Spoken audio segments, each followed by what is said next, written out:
Okay.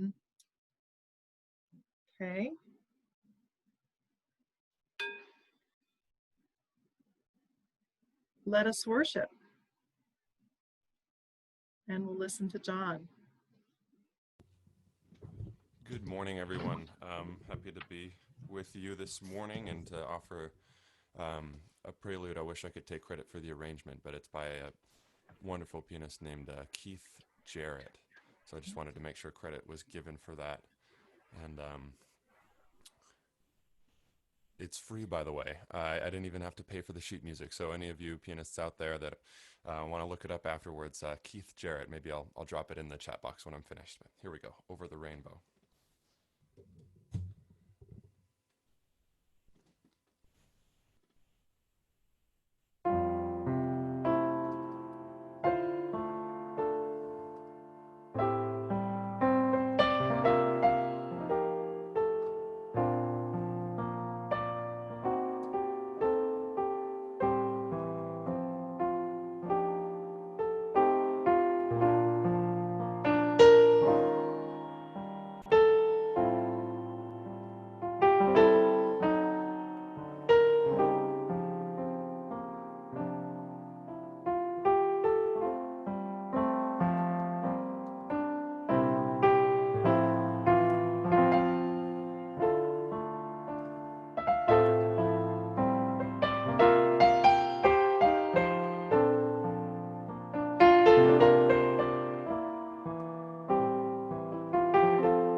Good morning. I'm Ann Scarborough, and I'm a member of the Board of Trustees here at South Valley Unitarian Universalist Society. My pronouns are she, her, and hers. Come whoever you are welcome here. No matter your age, your size, the color of your eyes, your hair, your skin, you are welcome here. No matter your gender, whom you love, how you speak, or whatever your abilities, you are welcome here. You are welcome here whether you come with laughter in your heart or tears in your eyes. You are welcome here. No matter what you have experienced in the past, no matter what awaits you in the future, you are welcome here. Whether you believe in God all of the time, or some of the time, or none of the time, you are welcome here. This is a community of open minds, loving hearts, and willing hands. You are welcome here at South Valley Unitarian Universalist Society. I'd like to take this opportunity to recognize John Berquist, who has served as our music director for the past 2 years. I had the great privilege of singing with the South Valley Singers under John's tutelage as our choir director. His instruction through vocal exercises, warm-ups, and listening for accurate pitches enhanced my own vocal ability and enjoyment of singing. Choir rehearsals always lifted my spirits. John is a consummate professional who is gracious, patient, encouraging of musical talent in others, and always a class act. John is a teacher, musician, singer, conductor, composer, and pianist. John is a dog person, home brewer, woodworker, climber, foodie, and cook, and as Antoinette Rahman, Chad, and Wendy Smith discovered, a Francophile who loves speaking French with them. In John's own words, here is what he shared with choir members. It has been such a pleasure and an honor to serve this community for the past 2 years. I feel incredibly lucky that the opening coincided with my graduation. The timing was really fortuitous and has been such a great learning experience for me. I can honestly say I have loved learning about Universalist Unitarianism and come to respect the values it teaches and all that you do for those within and beyond your community. It has been an honor to serve a community that appreciates music as you do. I know that the music will go on in my absence with the team of volunteers that will remain. I'd like to extend a special thanks to those musicians who have made it possible to enjoy high quality and varied incidental music this year. Thank you for always saying yes when asked to contribute. You are the backbone of our music program, and your frequent contributions are needed and valued.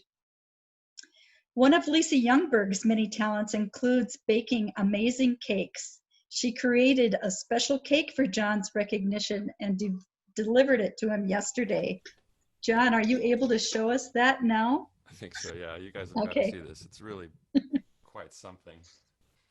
I'll add that I had to restrain myself from digging in last night because I wanted to wait and share it with all of you this morning.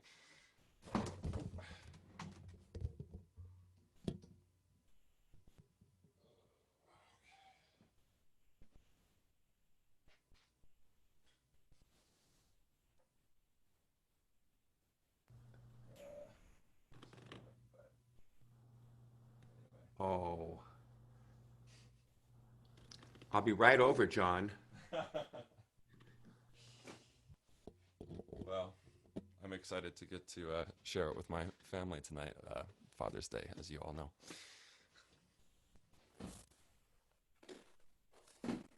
So thank you, Lisa. Yeah, my goodness. I'm so excited. I got a text earlier this week saying, John, what's your favorite kind of cake? I go, So I've been looking forward to this. I'm so excited, and I feel really grateful and trying to find another word than blessed, but fortunate, I guess, as Anne recounted the words that I wrote for that email, and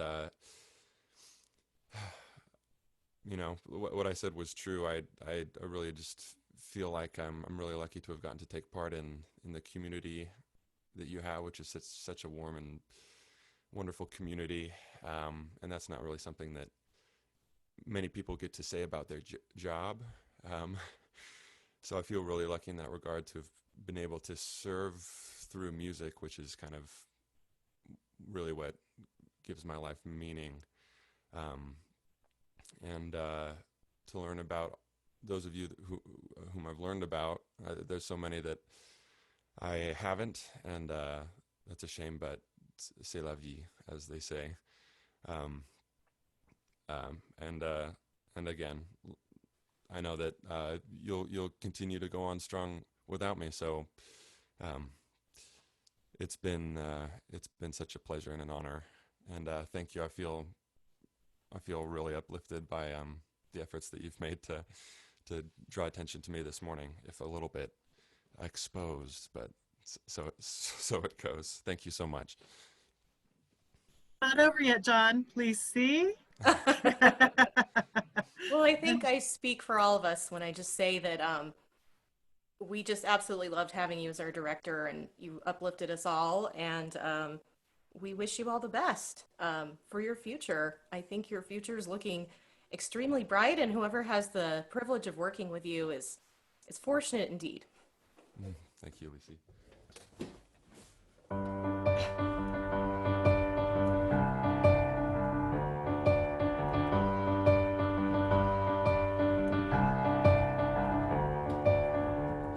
Another turning point, fork stuck in the road. Grabs you by the wrist, directs you where to go. So make the best of this test and don't ask why. It's not a lesson, but a lesson learned in time. Something unpredictable in the end is right. I hope you had the time of your life.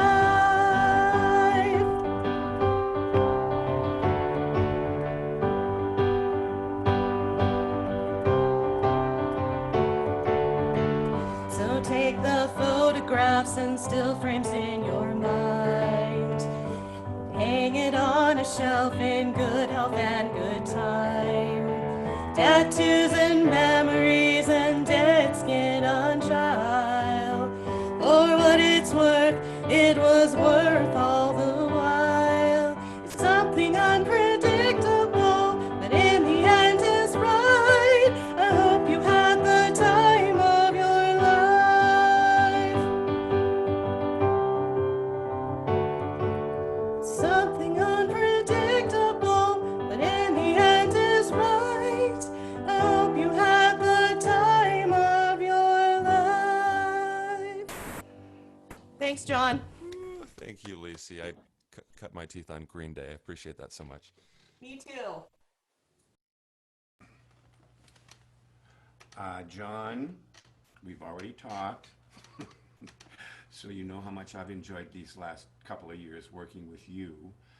I think you are a consummate musician, and it's just been such a thrill to watch your abilities and confidence grow as the 2 years went by, and to come to appreciate your musical sensibilities fully. I admit at the beginning I was a little concerned, but no. Just thank you so much. I've worked with a ton of musical directors in all the churches I've played for, and I've really enjoyed these 2 years. And I hope that somehow we'll see each other down the road again. I know I promised you dinner when we all get back to being together, so I'm looking forward to that and seeing how you're doing. So anyway, thanks, John. Thank you. So the two short pieces I've chosen to play are by Jean-Philippe Rameau, who was a French composer and keyboard player, harpsichord player, writing, well, mostly in the early 1700s. And I think I chose these because rather than Chopin or Beethoven or Brahms or Bach or any of the other keyboard players, Rameau doesn't get played very often. And that's why I like to share Rameau with the South Valley community from time to time. So I'm playing two very short little pieces. One is a minuet. These are both dances. One is a minuet, and the other one is called tambourin, which is a dance with a drum.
you, Rick.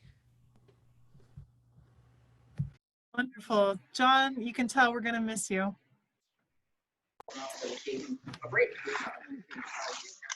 Quality and courage born of our history, we are called as Unitarian Universalists to build a beloved community where all souls are welcome as blessings and the human family lives whole and reconciled.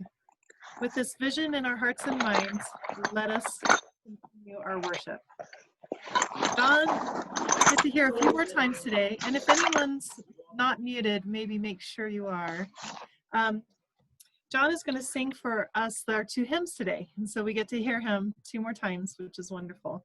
Number 21, For the Beauty of the Earth, Natalie will be dropping the hymn words into the chat box, and everyone but John will be muted. So thank you, John.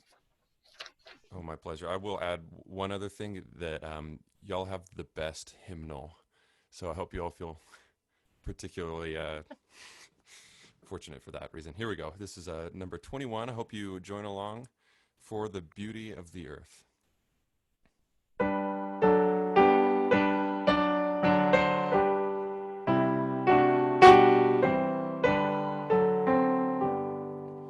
For the beauty of the earth, for the splendor of the skies, for the love which from our birth over and around us lies.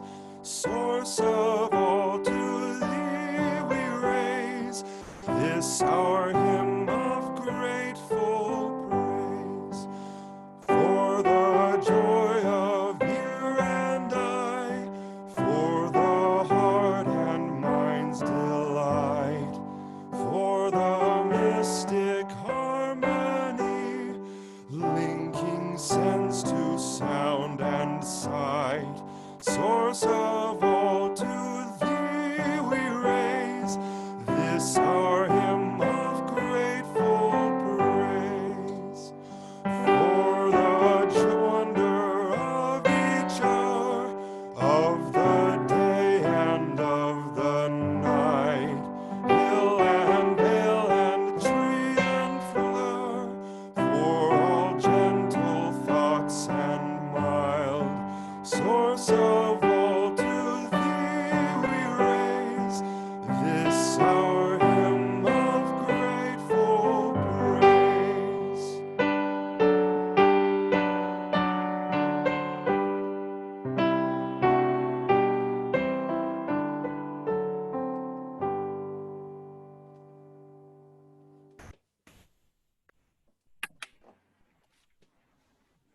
Natalie's going to put the chalice lighting words in the chat box. And if you have a small candle or chalice, feel free to light it with all of us.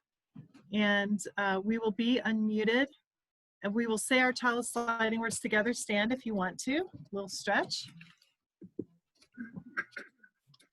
And let's unmute everyone. That's a good please, idea. Tammy, and do your light up. We looks like we're not unmuted yet. Okay.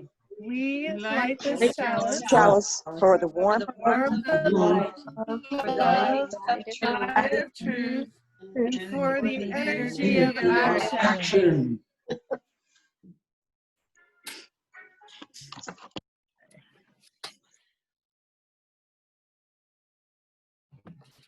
I'd like to welcome you this morning to South Valley Unitarian Universalist Society. We're an intentionally diverse religious community, and all are welcome here.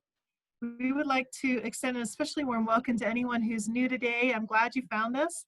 And Natalie will be dropping our connection card into the chat box, and it's a way for any newcomers to become connected with us.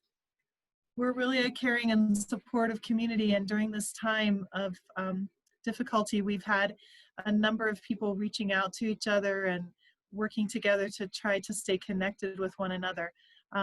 Please do let anyone know if you need anything. Natalie will drop also the pastoral care card in the chat box right now, and that is a way to reach our community who would love to hear from you if there's anything we can do to help. All of our online services are intergenerational. There are also religious exploration classes happening separately online with Zoom, and our Director of Religious Education and Exploration has been doing a fabulous job with those. And so if you don't know about those, please do reach out to her to find out more. And thank you, Natalie, again, for some more information. She will put Rebecca Britt's email in the chat box, which Rebecca is our Director of Religious Exploration. And for keeping updated on other activities of South Valley community, please do use the Google Calendar on the South Valley website. If there are activities you know of that aren't there, please let Cindy Martin, our administrator, know, or if you want to start a new group, and she can help you with that. Although we're physically separated, we are still connected, and we do have strong connections in this community, and we are thankful for that. And as part of that, let's unmute everybody and say hi. It'll be a little chaos for a minute. Please, maybe you want to put it on gallery view and say hello to everyone. Hi, everybody. Hi, everybody. Good to see you all. Oh, John, thank you for all the music. Thanks, Ellen. Hey, Laurel. Hey, And I love the song. Hi, Paula. Hi, Bill. Hi, everybody. Hi, everybody. Hey, Good to David. see you all. Hi, David. It is nice seeing you all. Really nice to see you. Hi, Richard. Hey, Anto, you have your thumb in. Hi, Bill. Hello. Hi, Dana.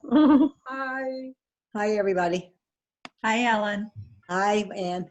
Hi, Brenda. Hi, Gloria.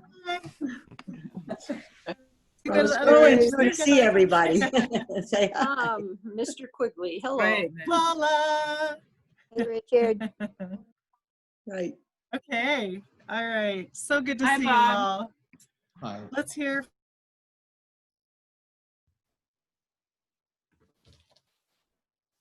Hi, everyone. It's Rebecca Britt. I'm the DRE.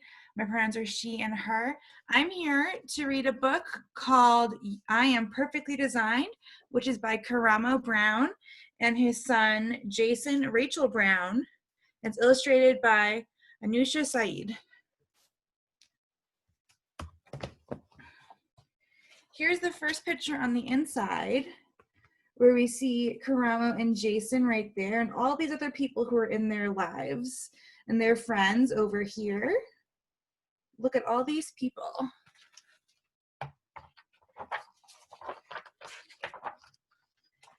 I am perfectly designed.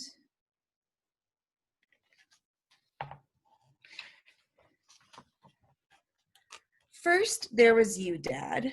Then there was me.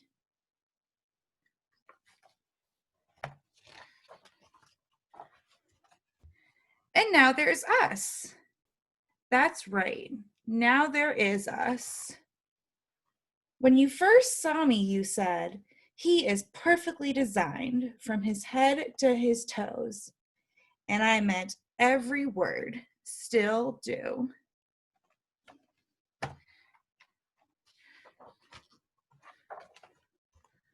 When I was a baby, I looked just like you. Only I had no hair and you had lots. Now it's the opposite. So true.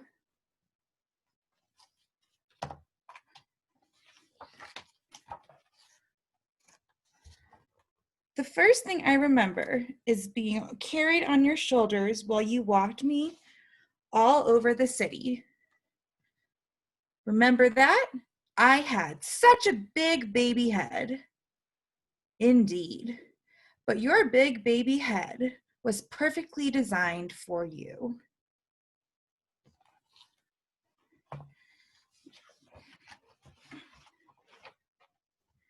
When I was little, I thought you could touch the moon. Remember that? We'd sit on the moon and on the roof and reach for it. One day, you'll be big enough to reach for it yourself.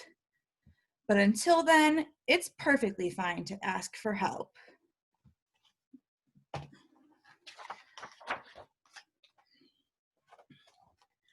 Remember when we went as syrup and waffles for Halloween? Haha, I do. That was awesome. I wonder what will be this year.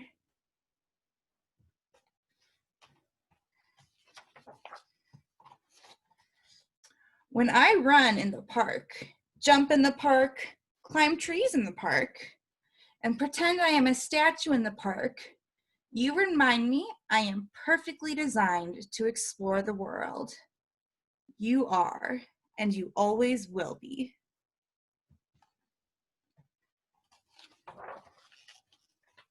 And this is just a picture, no words. Here's a picture of Karamo and Jason lying on a picnic blanket, looking up at the sky, having a picnic.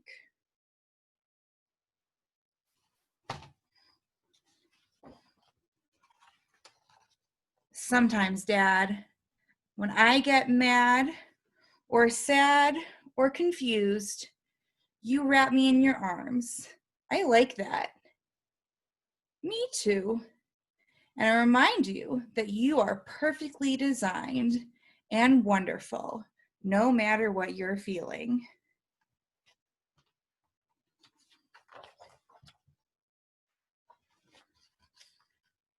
Dad, when I grow up and leave home, will you miss me?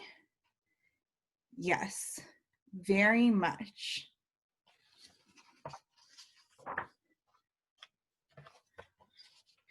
Will you go to my room and play with my race cars and stuffed animals? You know I will.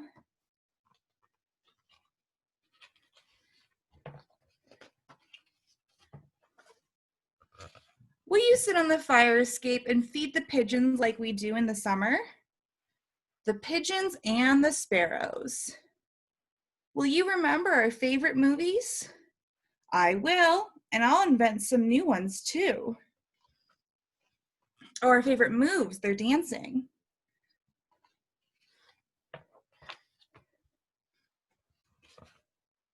Dad, will you always think of me?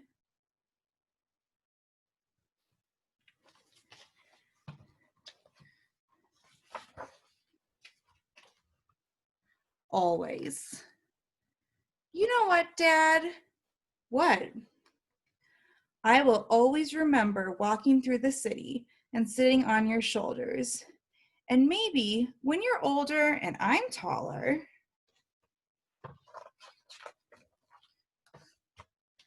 I can carry you on mine because we are perfectly designed for each other. That's right.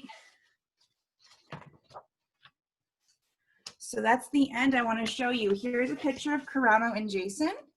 Jason's a grown-up now, but they decided to make this book together. And now Karamo Brown, he's on a TV show called Queer Eye, where he tells people, he's a social worker, so he tells people have their feelings. And you know what? Just like he took care of Jason, he keeps taking care of other people, which is a great story. So this was I Am Perfectly Designed by Karamo Brown and Jason Rachel Brown. And that's it.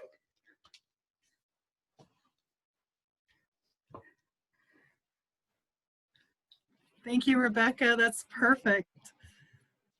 It is our practice at South Valley to share our Sunday worship offerings with a charitable organization that aligns with our principles and values. For May and June, we have been selecting and working with the Navajo and Hopi families COVID-19 Relief Fund.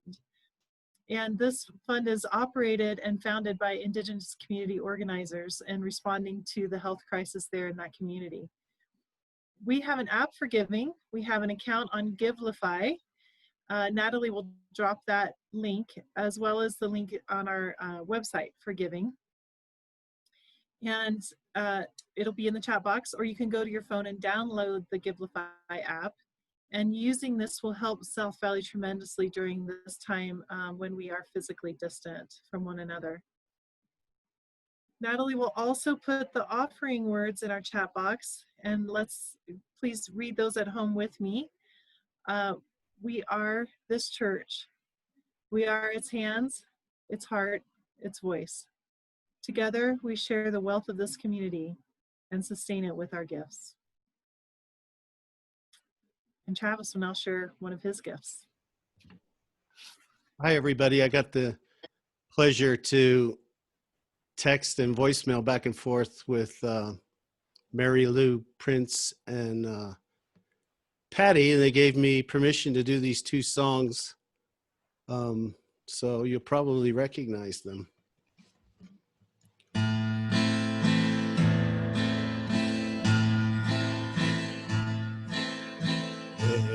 Everything I've learned, every choice I've made, brought me to this holy mountain.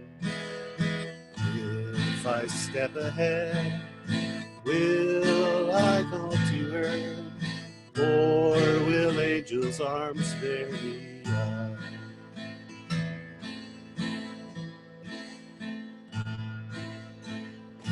Everything I've learned, every choice I've made, brought me to this holy mountain. If I step ahead, will I fall to earth, or will angels' arms bear me up? Or will I fall like leaves on autumn breezes, or fly up like cherry blossoms carried on the wind that holds the springtime in its slender hand?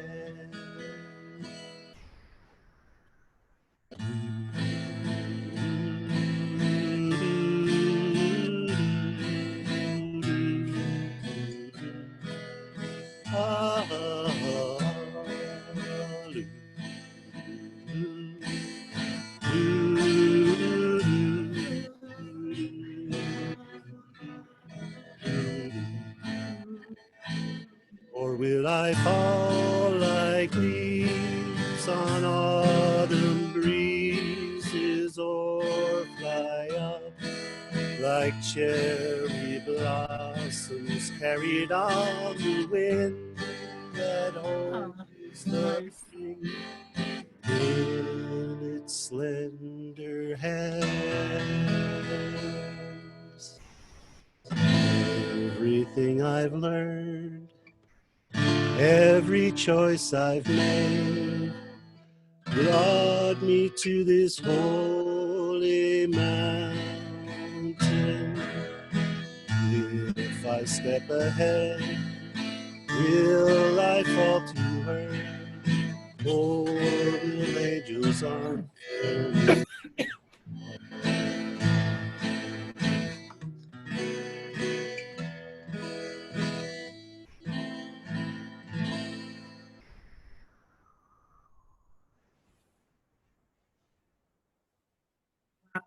Thank you, Travis. For all we've received, all we have found the courage to give, maybe we be truly thankful. May these gifts be a blessing to South Valley and to the Navajo and Hopi families COVID-19 Relief Fund. Thank you all for your gifts. It takes a village, honoring those who've made us who we are. I looked up this phrase that's in common use and found several sources all pointing back to Africa as its origin. One source said, "It takes a village to raise a child" is a proverb of the Igbo and Yoruba peoples, both of whom are native peoples of Nigeria and some of the surrounding countries. And it also exists in many other African languages. It reflects the emphasis African cultures place on family and community. In many African communities, it is common for a child to be raised by an extended family, in many cases spending extended periods of time living with grandparents, aunts, and uncles. Even the wider community sometimes gets involved, as children are seen as a blessing from God upon the entire community.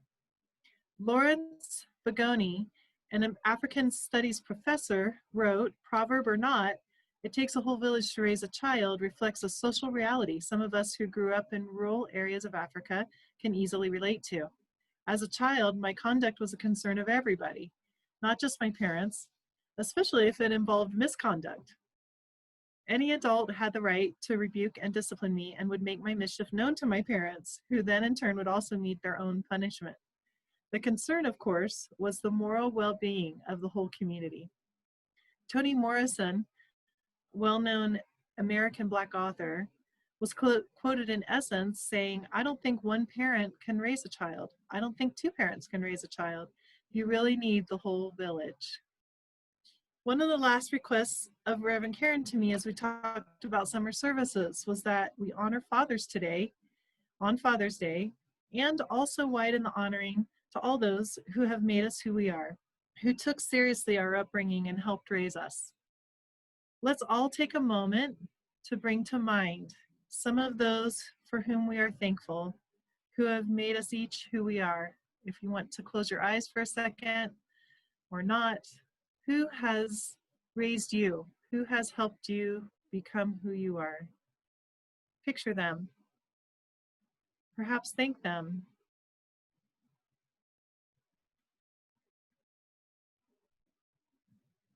Perhaps after the service, if they are still with us, you could write to them or contact them.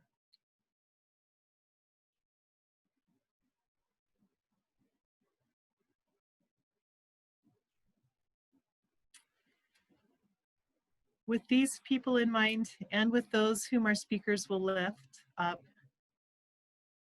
they will give us examples of memories and learnings from those who helped them become who they are. And we're grateful for them sharing their stories. And first up is the woman to my side, Maureen Davies.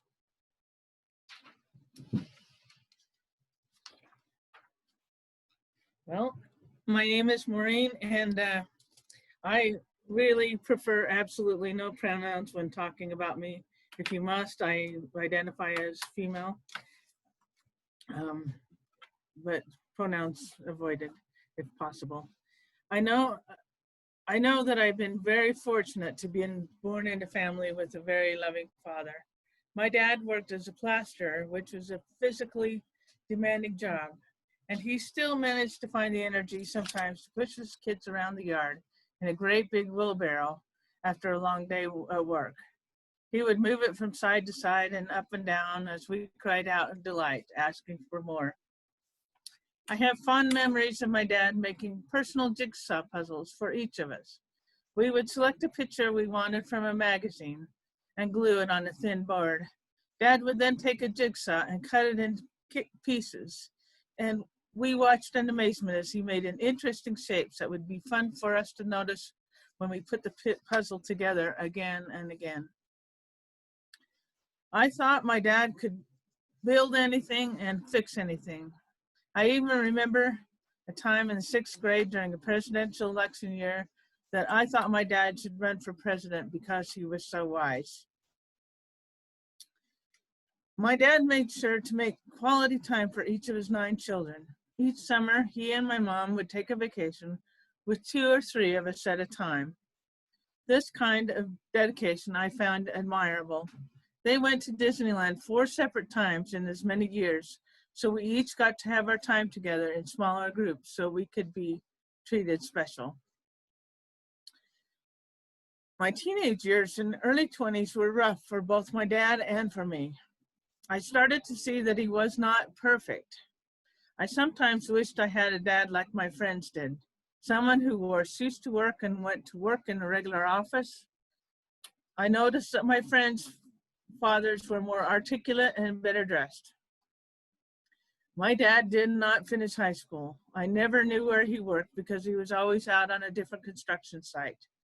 He was often very tired after work and didn't talk much at all. He would express disappointment and concern, and I would express my own frustration with having such an unreasonable and strict parents. I often avoided talking to him because we seemed so different. I did not want any part of his religion, and I didn't agree with some of his views on politics and what was important in life. He wanted me to have discussions with him because I was sure he would never understand me, so it was just not a good use of my time. There were many times when we were not comfortable in each other's presence. Looking back, I think we were very much the same. We were both very stubborn, extremely private, and very introverted. We both thought deeply, but we did not express our feelings out loud. One day when I was feeling especially put out with my lot in life, I stole some money I found in my dad's dresser, not realizing these coins were irreplaceable and had deep sentimental value for him. When he noticed they were missing, he calmly called a family meeting and asked the responsible person to confess. After extreme mental anguish and soul searching, I did manage to tell him I was a transgressor. He told me he was surprised and extremely disappointed. But instead of yelling, he told me the story of why these coins were of value to him, and that the only good that could come out of this was for me to learn the value of forgiveness.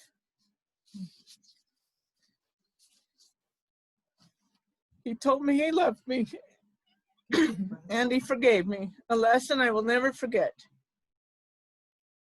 I remember my dad teaching me to stay true to my beliefs, no matter what anyone else thought, even if it was your own family that didn't agree with you. This was very hard for him when it turns out that I did not want to be the person he wanted me to be. Later in his life, he was often heard to proudly state how he brought his daughters up to be independent and stand up for what they believed in. And yet he wished maybe they would be a little less independent. My father taught me honesty and forgiveness. He taught me to stand up for what I believe in. He taught me it's important to show you love someone even if you could not say something out loud. At the end of his life, we had many discussions I wish we had earlier. We learned to talk about our spiritual beliefs instead of our religion, and we easily found common ground. We were then able to talk about difficult subjects without judgment. He went through times much more difficult than anything I am going through right now. There were times he found it difficult to pay his bills, but he always made things work. He flew some terrifying missions during World War II that he could never talk about for many years. He had painful arthritis and worked manual labor outside in all kinds of weather. He struggled with depression. He lost his mother at a very young age in a traumatic car accident. He did not grow up in a loving home after that, and he managed to raise children that never doubted his love for us. I think about my dad often, and I wish I could ask for his advice. I feel comfort and happiness when I think about my friends that remind me of my father. Travis Potter, in many ways,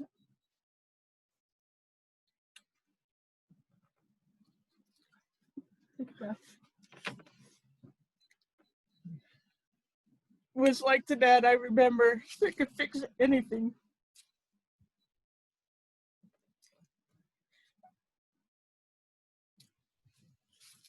This is so funny because it's just the times are really hard for me right now. Travis could always find ways to do something fun that was very simple and memorable for his kids.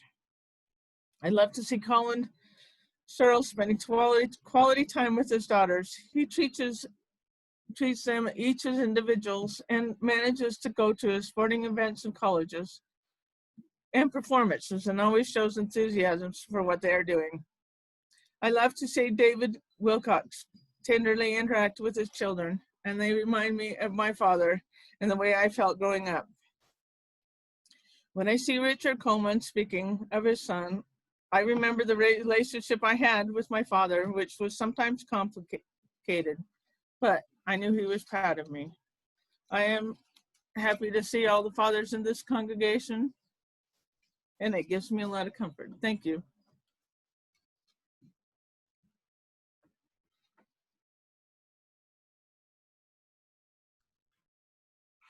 Thanks so much, Maureen. That was phenomenal. I really appreciate you sharing that. I'm really glad that we're doing this service today and that we're honoring not just fathers, but all the people who have made us who we are. And since it is Father's Day, I wanted to take my time to talk a little bit about masculinity and to uplift and share some of the people who helped me figure out what it means to be a good man. One of the things I've seen more and more discussion about in recent years is the concept of toxic masculinity, and rightly so. Toxic masculinity is a narrow and repressive description of manhood which glorifies violence, sex, status, and aggression. Toxic masculinity sees emotions and vulnerability only as weaknesses. It sees women as inferior. It often expresses itself in ways that are homophobic or transphobic. And it's a definition of masculinity which not only harms society at large, but too often ends in a destructive spiral for the men that are caught up in it as well. Toxic masculinity is manhood at its worst, and we're right to confront it, to call it out, and to dismantle it. But masculinity at its best doesn't have to be toxic. Masculinity at its best represents feelings of comfort, of safety, of support in times of need. Masculinity at its best can represent strength and perseverance, kindness, and care. And I think Maureen shared a lot of that with us just now. Masculinity at its best recognizes that there's no single definition of what it means to be a man, and that some of us are more masculine or feminine, some of us are a little bit of each, and for some of us our masculinity or our femininity can change due to any number of factors, and some of us may see ourselves as something different entirely. A positive masculinity isn't threatened by this idea, but instead embraces it, nurtures it, and celebrates it. So today, to uplift a positive vision of masculinity, I'd like to invoke the perfect vision of masculinity which we find in the Holy Trinity of wholesomeness. And I'll share that image with you now. Is that visible to everyone? Maybe you've seen this image before, or at least you've seen the shows that these men were involved in. And I think this image was made a little bit tongue-in-cheek, but I actually think that it does give us a pretty good idea of what a positive vision of masculinity can look like. Many of you probably know at least some or all of these guys, but for those who don't know, I'll share a little bit about each of them. The man at the top there is Fred Rogers, who was the star of a PBS show called Mr. Rogers' Neighborhood, which was on TV for over 33 years. In the show, Mr. Rogers shares a tremendous love and care for all the people in his neighborhood, and he actively listens to them, tries to learn about their lives, and he tries to be there with them through the difficult times. In the wholesome Trinity, Fred Rogers represents care for others, which I take to be a core part of a positive vision of masculinity. The man on the bottom left is Steve Irwin, more commonly known as the crocodile hunter. In his show, Steve is really funny, eccentric, and a little crazy, and he's willing to search for some of the most dangerous animals in the world and confront them head on. But Steve's interactions with animals is motivated by love and respect for animals and for nature, and he spent his career raising funds for the preservation of nature, of endangered species, and setting aside land for animals to live freely and happily, all in an aim to be in tune with the world around him. In the wholesome Trinity, Steve Irwin represents care for nature and being a protector of the places we love and the things that live within them. And the final member of our wholesome Trinity, in the bottom right, is Bob Ross, who was the host of a show called The Joy of Painting. In the show, Bob, of course, taught viewers different skills in painting, and he was particularly skilled at landscape painting. But what kept people watching was Bob's calm and caring voice and his emphasis that what you created did not have to be perfect. Famously, Bob would often take his mistakes while painting and turn them into something else. A splotch of paint would fall on the canvas, and Bob would say, "You ever make mistakes in life? Let's make them birds. Yeah, they're birds now." He called them happy little accidents that occur and that you learn something from. Bob emphasizes care for ourselves and that even our failures and shortcomings can be transformed into something beautiful. In our wholesome trinity, Bob represents a care for the self. Now, I never actually knew any of these men personally, but when I first saw this image, it did make me think of some of the mentors in my life who represent many of the values listed here that I've just talked about. These are values that I try to renew, honor, and nurture within myself every day. I was going to share some of the people who transformed me, but as I was writing this talk earlier, and it's interesting that Brenda just brought this up, but the idea occurred to me to offer everyone here a bit of a challenge. If you can find the time today, take a moment to consider some of the individuals who make up your personal trinity of wholesomeness, whether they represent a wholesome masculinity, a wholesome femininity, something in between, or something else entirely. Think about who they are, what they mean to you, and what a difference they've made in your life. Then if you can, reach out and share those thoughts with them and let them know that you were thinking about them today. My own trinity, sadly, also includes an individual who's no longer here with us, and I'm sure that's the same for some of you. For those individuals, keep their importance in your heart and find a way to honor them through a personal ritual. In the spirit of community, I'd like to share a little bit more about my personal trinity later today on our South Valley Unitarian Universalist Facebook page, and I'll post that a bit later. I'd love for those of you who are comfortable to share some of your mentors with us as well on that page, and we can learn a little bit more about each other and uplift the values that they represent within our community. So thanks everyone for listening, and I hope to learn more about your mentors through the week.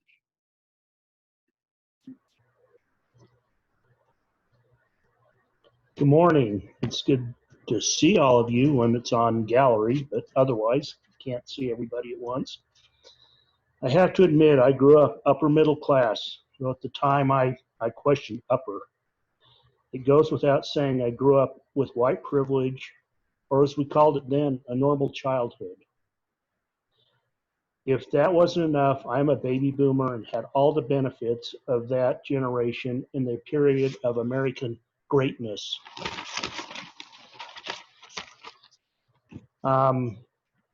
God, how did I survive and not become a total jerk or a trumper? Fortunately, I had a wonderful, loving father in my village, South Valley, to help guide me so I am not a total screw up and hopefully a good father and mentor. It's important that you have people around you. I want to start with my father and his influence on me. I must add, his influence extended well beyond my family. He had so many attributes, it's hard to list them or not sound like I'm exaggerating. First and foremost, he was loving and not afraid to show affection. And back then, in a male, that was unusual. Even in public, he showed affection. You knew you were loved unconditionally. One result of that is I am a hugger. Hopefully not the creepy kind. He set an example on how to treat others with respect, even if he didn't agree with them. I learned a UU value without knowing it.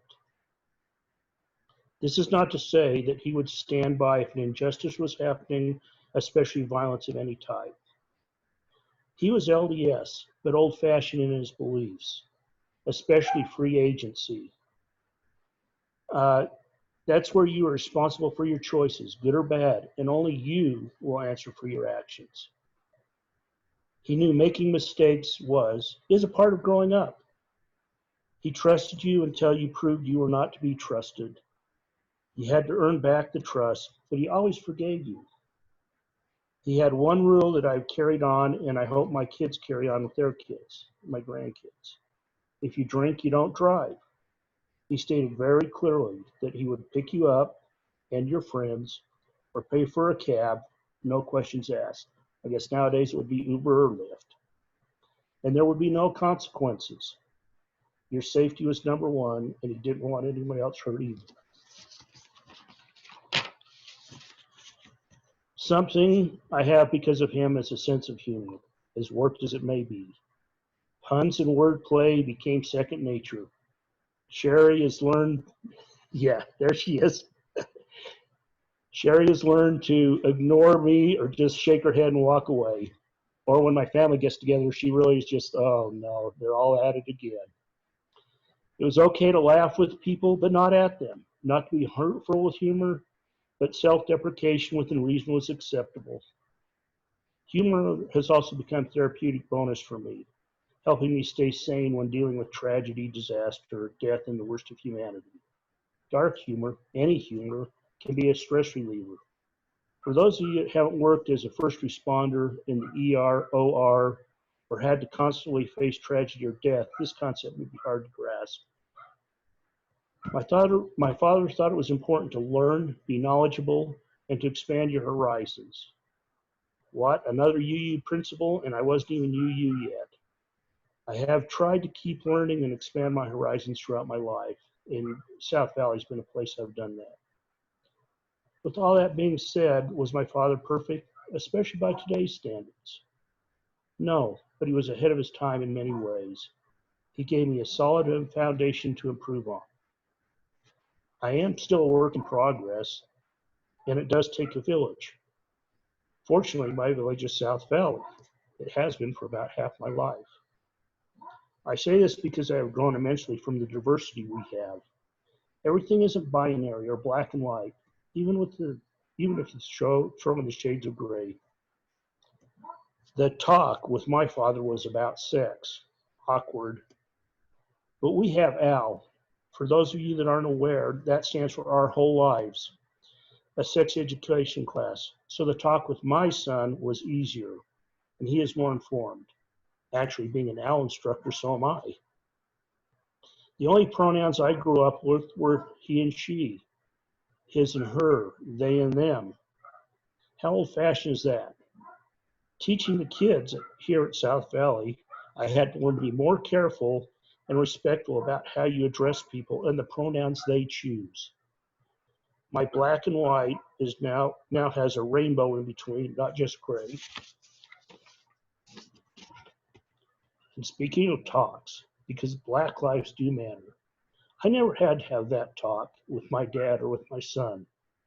I have to acknowledge my white privilege and the need to help advance social justice. I hope I would have reached that conclusion on my own, but I know South Valley has helped speed that up. At South Valley, my belief system is challenged in a good way by interacting with many individuals who have different beliefs but shared principles. I have learned that common ground is achievable if you work in good faith. I may not have my dad anymore, but I do have a village.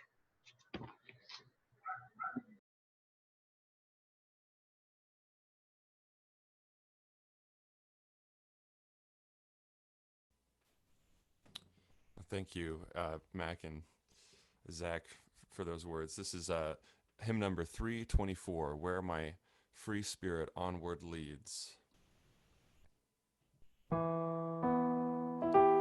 Where my free spirit onward leads, well, there shall be my way.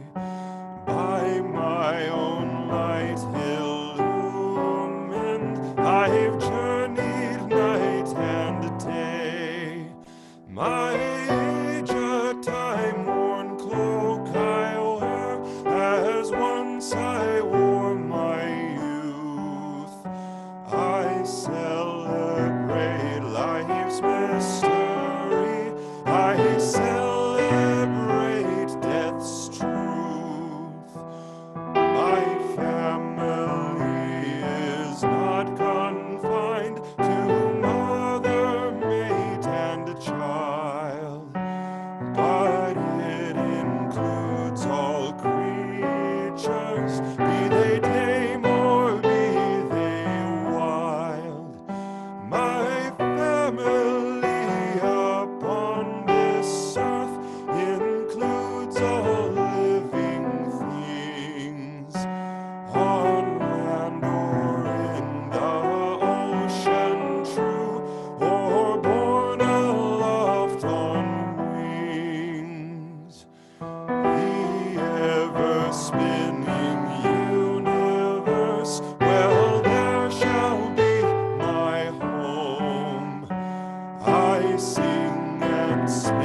Thank you, all the speakers, very much.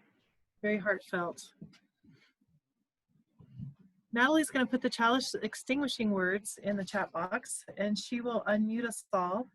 And you're invited to stand and say our chalice extinguishing words together. We extinguish this chalice, but not the warmth of community, light of truth, or the energy of action. We hold each other in our hearts until we meet again. Travis will play a poem. Brenda.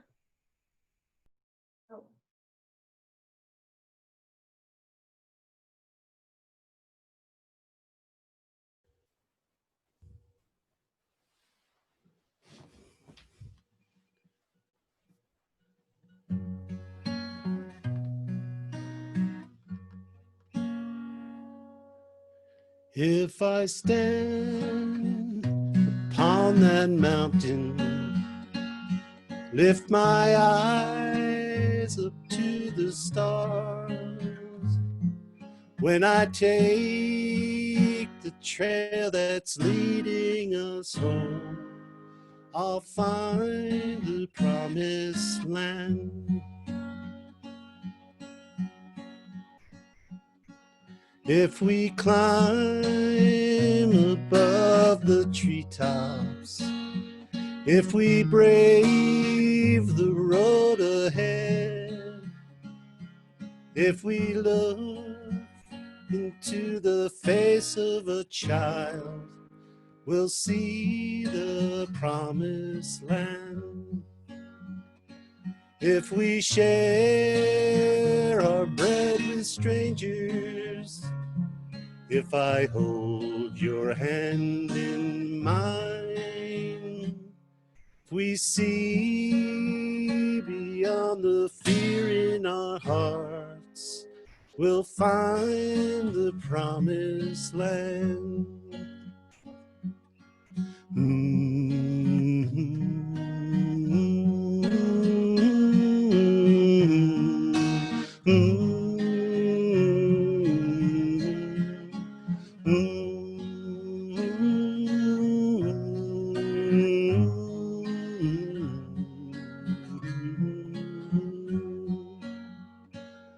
What we see from here are shadows of a land where peace will reign.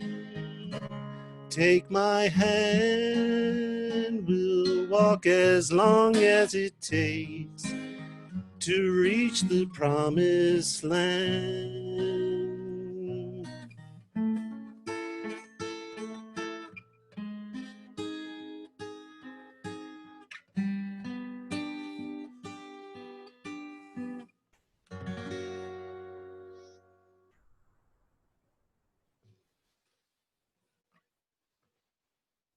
Wow.